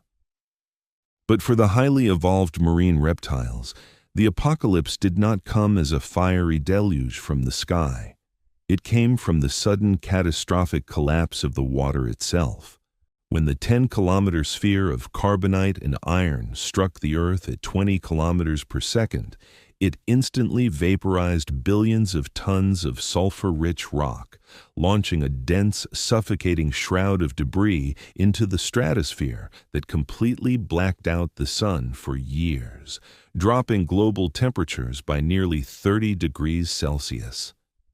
In the ocean, the devastating ecological consequences were exponentially faster and infinitely more absolute. The microscopic phytoplankton, the foundational pillar of the entire marine food web, instantly ceased photosynthesis and starved. Without the phytoplankton, the krill, ammonites, and small prehistoric fish perished in staggering numbers, raining down into the abyssal depths like a silent organic snow. The massive, brilliant minds of the mosasaurs and plesiosaurs, those flesh-and-blood supercomputers that required an immense constant influx of high-quality calories to maintain their acoustic processing and spatial mapping, suddenly found themselves trapped in a barren, starving, dark void. Before we witness the final moments of these aquatic philosophers and unravel the profound philosophical paradox that directly connects their tragic extinction to your very existence listening to this tonight, I want to gently pause our slow descent. I am Frank, the archaeologist, and it is my absolute privilege to be your guide through these deeply submerged, forgotten chapters of deep geological time. I have noticed that 71.9% of the people watching these meditative journeys into the prehistoric past have not subscribed yet. If you find deep comfort in the vastness of history, if you find a tranquil intellectual refuge in the quiet contemplation of these lost worlds, please consider subscribing. It helps the channel immensely and allows us to continue unearthing these silent, majestic echoes, bringing the ancient oceans directly to the surface for you. Now, let the chaotic, exhausting noise of the modern world completely fade away. Dim the lights if you have not already. Take a deep, exceptionally slow breath, and let the rhythmic, ancient acoustic pulse of the Cretaceous tide guide your awareness slowly downward. The starvation of the sea monsters was a slow, agonizing, and terrifying quietus. As the global marine food web completely disintegrated within months, the vast, invisible acoustic networks that had spanned the Panthalassic and Tethys oceans for millions of years began to fracture and fall silent. The complex, multi-generational pods, bound together by profound empathy, deep social intelligence, and intricate communication, were violently forced to scatter into the freezing, rapidly acidifying waters in a desperate search for sustenance. Imagine the profound heartbreak of a mind so vast and capable, a mind that held the deeply memorized three-dimensional geography of a global ocean, suddenly realizing that the life-giving currents had turned irrevocably barren. They were not merely primitive animals reacting to physiological hunger. Their massively expanded cerebral cortices and complex emotional centers almost certainly allowed them to comprehend the horrifying scale of the environmental collapse unfolding relentlessly around them. One by one, the great singing leviathans, weakened by starvation and highly toxic waters that burned their massive eyes, slipped into a final, inescapable lethargy. They lost their flawless, mathematically perfect buoyancy, their massive bodies finally succumbing to the crushing pull of terrestrial gravity they had so brilliantly defied for millions of years. They sank slowly, spiraling into the absolute blackness of the abyssal plain, their brilliant minds powering down for the very last time, taking entire unwritten libraries of aquatic cultural memory into the suffocating mud. The ocean, once a vibrant, roaring symphony of intelligent communication, was rendered completely mute. But here, in the profound, crushing darkness of this mass extinction, we encounter the ultimate staggering paradox of our own highly improbable existence. Evolution is fundamentally not a straight, predetermined line ascending inevitably toward human intelligence. It is a chaotic, highly contingent branching path completely dictated by blind cosmic chance and geological accidents. If that specific mountain of rock from deep space had arrived just 30 minutes earlier or 30 minutes later, the Earth would have rotated just enough that the asteroid would have completely missed the sulfur-rich shallow coastal waters and struck the deep Pacific Ocean instead. This would have resulted in vastly less sulfur injected into the stratosphere, and ultimately a regional catastrophe rather than a total global mass extinction. The sun would not have vanished completely. The microscopic phytoplankton would have survived the dampened shock, and the brilliant, massive-brained marine reptiles would have easily continued their uninterrupted, majestic dominion over the global oceans. If the giant mosasaurs and the long-necked plesiosaurs had not been completely eradicated, the highly coveted ecological niches for large, highly intelligent marine predators would have remained permanently occupied. Tens of millions of years later, when small, dog-like terrestrial mammals began tentatively hunting along the water's edge in our timeline, they would have been swiftly consumed by these ancient, highly perfected reptilian masters. The evolutionary pathway that eventually led to the development of modern whales and dolphins simply would never have been permitted to exist in a world still guarded by the sea dragons. But the paradox extends far deeper than just the ocean, reaching all the way to the very device you are using to listen to this story. The survival of the ruling dinosaurs on land and sea would have permanently locked the terrestrial mammals into their subjugated, marginal ecological roles as small, nocturnal, shrew-like insectivores scurrying desperately through the dark underbrush. The cascading ecological opportunities that allowed our tiny, warm-blooded ancestors to emerge into the daylight, grow progressively larger, climb into the canopy of fruiting angiosperm trees, and ultimately descend onto the African savanna as upright, tool-using hominids would absolutely never have materialized. You, lying here comfortably tonight, processing these complex, abstract thoughts with your highly evolved primate brain, are the direct, undeniable beneficiary of the greatest apocalyptic tragedy the Earth has ever endured. We owe our entire existence, our philosophy, our towering cities, our deep scientific curiosity, and our very consciousness to the tragic, untimely death of the sea monsters.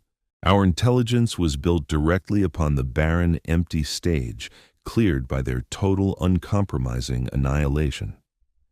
This profound realization forces a liberating, gentle deconstruction of our deeply ingrained, almost arrogant anthropocentrism. We naturally view humanity as the inevitable climax of the Earth's biological narrative, subconsciously assuming the planet was merely waiting for us to arrive. But the sobering truth is that we are merely the extremely fortunate inheritors of a profoundly shattered world, the accidental byproducts of a random collision that destroyed minds potentially far more complex and peacefully integrated than our own.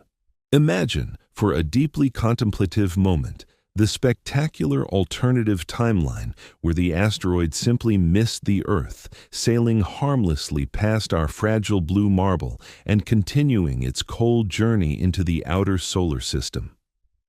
Imagine an Earth that has remained completely undisturbed for another 66 million years.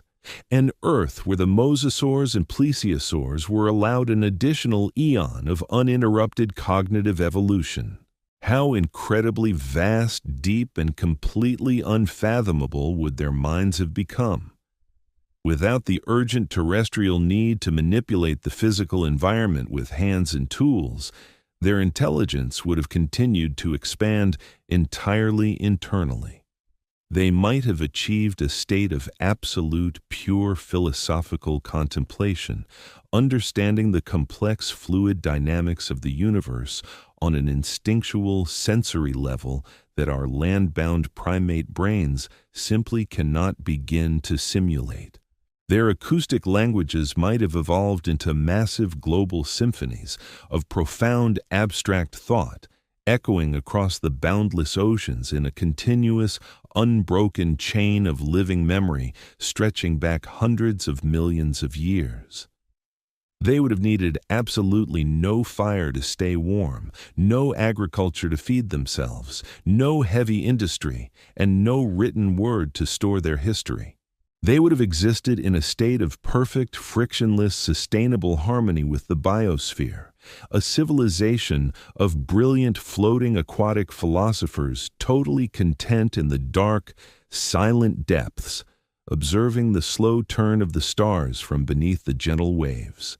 There is an incredible, profound peace to be found in deeply recognizing our own absolute cosmic contingency.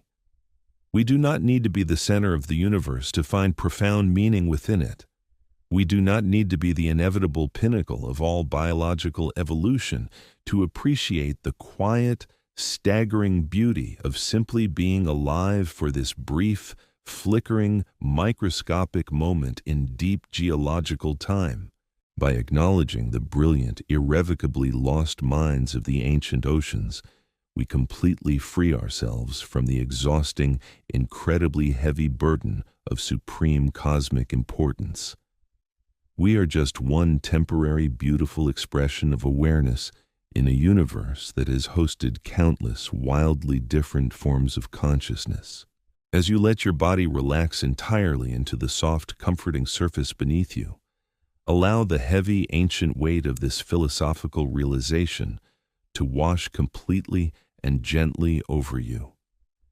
Imagine the vast, dark alternative ocean where the sea monsters never actually died, where massive, gentle minds are still gliding silently and gracefully through the midnight zone, their deep, resonant thoughts moving slowly and perfectly in time with the eternal oceanic currents. Feel the profound, untroubled serenity of that imagined alternative world. There are absolutely no human anxieties there, no looming deadlines, no frantic rushing, and no exhausting demands. There is only the slow, rhythmic, powerful sweep of a massive tail, the gentle pressure of the heavy water, and the vast, incredibly peaceful emptiness of an ocean that seemingly stretches on forever. Let your own mind expand outward into that dark, frictionless void, releasing every tight grip on the solid realities of the waking surface world. Sink effortlessly into the welcoming acoustic shadows of the Mesozoic deep, carried safely by the quiet echoes of a magnificent forgotten world toward a deep restorative and beautiful sleep. As we reach the final quiet descent of our journey through the deep time of the Mesozoic seas, we find ourselves confronting a profound and beautiful stillness. We've traveled across hundreds of millions of years, tracing the extraordinary neurological evolution of reptiles that abandoned the solid earth to become the undisputed, highly intelligent masters of the boundless ocean. We've explored the massive hydrodynamically streamlined skulls of plesiosaurs and mosasaurs, discovering not primitive, unfeeling monsters, but complex, brilliant minds forged by the crushing pressure, the blinding darkness, and the terrifying infinite isolation of the pelagic void. We have imagined their vast acoustic languages vibrating through the water, their deep multi-generational memories holding the fluid geography of the world, and their capacity for profound, calculated empathy in the face of brutal aquatic vulnerability. But the most powerful realization we can take away from this exploration is not merely a scientific appreciation for their extinct anatomy. It is a fundamental shift in how we perceive our own fleeting existence on this fragile planet. Before we completely surrender to the peaceful, heavy currents of slumber and leave the ancient world behind, I want to gently thank you for embarking on this incredible exploration. I am Frank, the archaeologist, and it has been my profound honor to be your guide.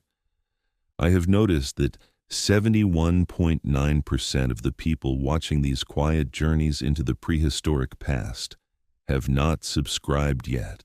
If you have found a tranquil refuge in these stories, if you feel comforted by the immense quiet weight of geological time, please consider subscribing. It helps the channel immensely and allows us to continue unearthing these lost narratives, bringing the silent, majestic echoes of the ancient oceans directly to you. Now, let the exhausting, chaotic noise of the modern world completely dissolve. Dim the lights if you have not already. Take a deep, exceptionally slow breath, and let the rhythmic, ancient pulse of the prehistoric tide carry you safely into the final, peaceful depths. The story of the sea monsters is ultimately a story about the beautiful, indifferent impermanence of the universe. They were the absolute pinnacle of cognitive evolution for tens of millions of years, achieving a flawless harmony with their environment that human civilization has never approached. They did not need to alter the physical world to prove their mastery over it. They simply integrated perfectly within its fluid dynamics. And yet, despite their staggering intelligence, their profound social bonds, and their complete mastery of the oceans, they were erased in a geological instant by a random, unfeeling rock falling from the sky. The universe did not care about their brilliance, just as it does not inherently care about ours. This realization can initially seem terrifying, a stark reminder of our own cosmic insignificance.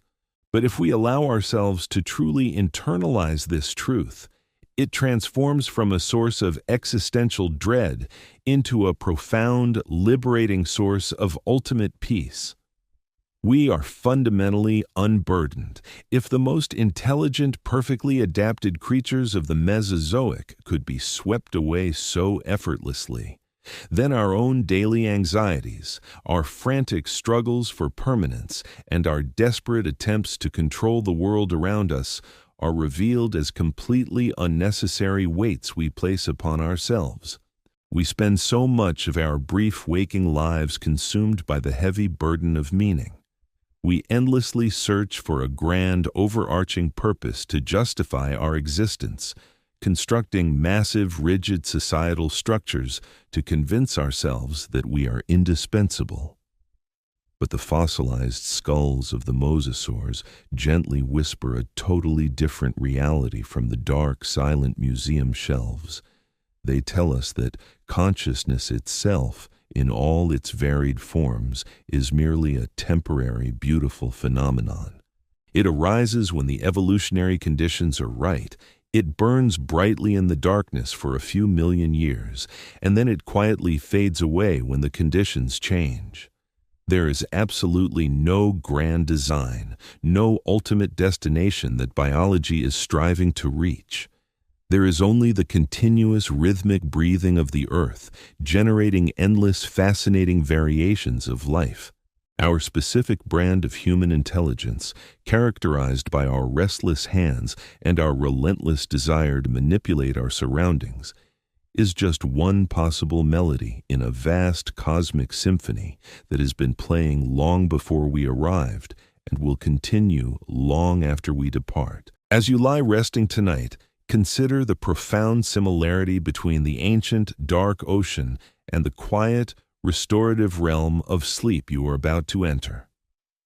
The transition from waking consciousness to deep slumber is a miniature extinction event we willingly undergo every single night. We close our eyes, the visual clutter of the modern surface world completely vanishes, and we slowly surrender our tight, anxious grip on reality. We sink down into a fluid, boundaryless state where the rigid laws of logic and the heavy burdens of identity are gracefully dissolved. In sleep, we return to a state of being that is remarkably similar to the boundless, floating existence of the ancient marine reptiles. We are suspended weightless in the dark, our minds drifting freely without the need to consciously control our environment. We do not need hands to build in our dreams. We do not need spoken words to understand the shifting emotional currents of our subconscious. We simply exist, perfectly supported by the quiet, heavy density of rest. Imagine yourself now as a part of that ancient, majestic world. You are completely untethered from the loud, demanding surface. You are floating effortlessly in the warm, sapphire twilight of the deep Mesozoic sea. The water around you is incredibly soft and supportive, perfectly matching your body temperature, rendering you essentially weightless. Every muscle in your body slowly unwinds, releasing the accumulated tension of gravity and the exhausting friction of the day. You are surrounded by a profound, enveloping silence, broken only by the slow, distant, rhythmic heartbeat of the ocean itself. It is a slow, powerful thrumming that resonates deeply within your chest, aligning perfectly with your own steady breathing. You can feel the gentle, ancient currents moving slowly past your skin, carrying you safely and aimlessly through the boundless void. There is absolutely no destination you need to reach, no predator lurking in the shadows, and no urgent task requiring your attention. The ocean holds you in a state of absolute, perfect safety. The ancient minds that once navigated these waters are gone, their massive physical forms turned to silent stone, their complex acoustic songs forever lost to the passing eons. But the water they swam in remains. The basic, elemental components of their world, the salt, the water molecules, the silent, crushing pressure of the deep, are the exact same elements that govern the oceans today. The memory of their existence is dissolved into the global ocean, an invisible legacy touching every shore. When you breathe in the cool night air, you are breathing the same atmosphere that eventually cleared after the impact winter, the same air that allowed your distant, tiny mammalian ancestors to finally step out of the shadows and begin their long, improbable journey toward consciousness. You are intimately connected to this vast, unbroken chain of life, a beautiful, temporary manifestation of the universe experiencing itself. Let go of the desperate need to understand everything. Release the heavy, exhausting demand for permanent significance. Embrace the quiet, magnificent reality of simply being alive right now, in this specific, fleeting moment. The sea monsters did not spend their millions of years worrying about the asteroid that might eventually come. They simply lived. They swam, they hunted, they sang in the dark, and they slept with one eye open to the boundless blue. You, safe in your resting place, do not even need to keep one eye open. You can completely and utterly surrender to the dark. The world will continue to turn without your conscious effort. The tides will rise and fall. The tectonic plates will slowly shift. And the stars will continue their long, silent dance across the night sky, utterly indifferent to our fleeting presence. And in that grand cosmic indifference, there is an infinite welcoming peace. Allow the slow, heavy weight of deep geological time to press gently against you like a comforting, thick blanket. Feel the slow, rhythmic cadence of the prehistoric sea completely synchronize with the beating of your heart. The surface world is completely gone now. There is only the quiet, endless depth. Sink deeper into the welcoming shadows, carried gently by the soft, ancient currents of a forgotten world. Let the dark, velvety silence of the deep ocean fill your mind, washing away every last fragment of waking thought.